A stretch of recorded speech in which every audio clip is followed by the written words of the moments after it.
Kelak di hari kiamat ada seorang hamba yang semasa hidupnya banyak melakukan keburukan. Ia pernah berzina dan banyak mengerjakan perbuatan-perbuatan maksiat. Orang seperti ini sangat pantas untuk dimasukkan ke dalam neraka.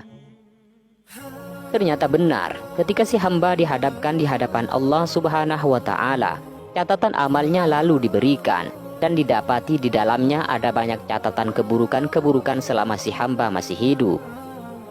Melihat banyaknya keburukan-keburukan itu, si hamba kemudian protes, "Wahai Tuhanku, diriku tak pernah mengerjakan perbuatan-perbuatan buruk ini." Kemudian Allah Subhanahu wa Ta'ala berfirman, "Sesungguhnya aku mempunyai saksi-saksi yang terpercaya." Kemudian si hamba mencoba menengok ke arah kanan dan ke arah kiri, namun ternyata tidak didapati seorang saksi pun. Si hamba lalu bertanya, "Wahai Tuhanku, di manakah saksinya?"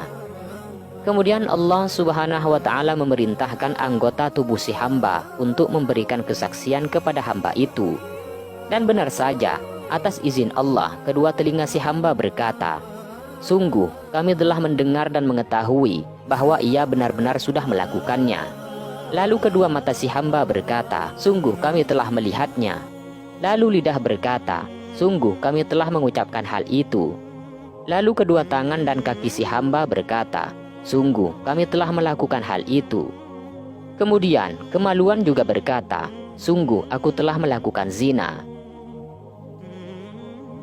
Setelah mendengar kesaksian anggota-anggota tubuhnya, si hamba lalu kebingungan.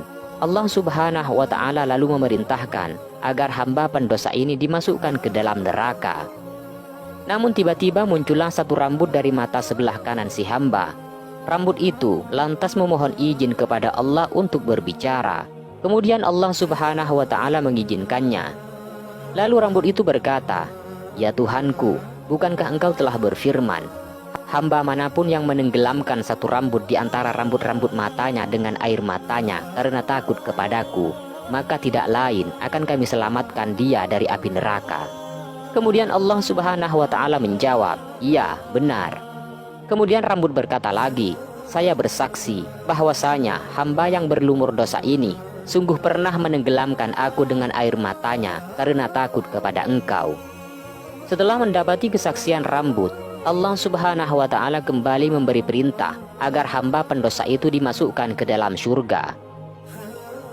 Setelah itu terdengarlah suatu seruan, "Ketahuilah bahwa sesungguhnya Fulan bin Fulan benar-benar telah selamat dari api neraka karena sebuah rambut yang teramat kecil di antara rambut-rambut matanya." Itulah keutamaan menangis karena takut kepada Allah. Hal ini sebagaimana yang dikisahkan dalam kitab Durratun Nasihin. Dikisahkan, kelak di hari kiamat ada gumpalan api sebesar gunung yang keluar dari neraka jahanam. Api itu kemudian menuju ke arah umat Nabi Muhammad sallallahu alaihi wasallam. Maka Nabi Muhammad lalu berusaha menolak api itu, namun tetap gagal. Rasulullah sallallahu alaihi wasallam lantas memanggil malaikat Jibril. "Wahai Jibril, wahai Jibril, sungguh api itu benar-benar menuju ke arah umatku dan hendak membakar mereka." Malaikat Jibril lantas datang dengan membawa segelas air. Kemudian air yang dibawa Jibril diberikan kepada Rasulullah sallallahu alaihi wasallam. Malaikat Jibril lantas berkata kepada Rasulullah, "Ya Rasulullah, ambillah air ini dan percikkan kepada api itu."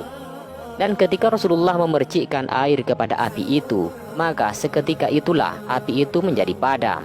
Kemudian Rasulullah Shallallahu Alaihi Wasallam bertanya kepada Jibril, "Wahai Jibril, air apakah ini? Aku tak pernah tahu yang sepertinya dalam memadamkan api." Kemudian malaikat Jibril alaihissalam menjawab, "Air ini tak lain adalah air mata umatmu yang menangis karena takut kepada Allah dalam kesendirian. Tuhanku telah memerintahkanku untuk mengambilnya dan menjaganya sampai saat engkau memerlukannya untuk memadamkan api yang menuju ke arah umatmu." Itulah sebuah kisah ahli maksiat yang gagal masuk ke dalam neraka sebab menangis. Semoga kisah ini bermanfaat buat kalian semua. Wallahu a'lam bishawab. Assalamualaikum warahmatullahi wabarakatuh.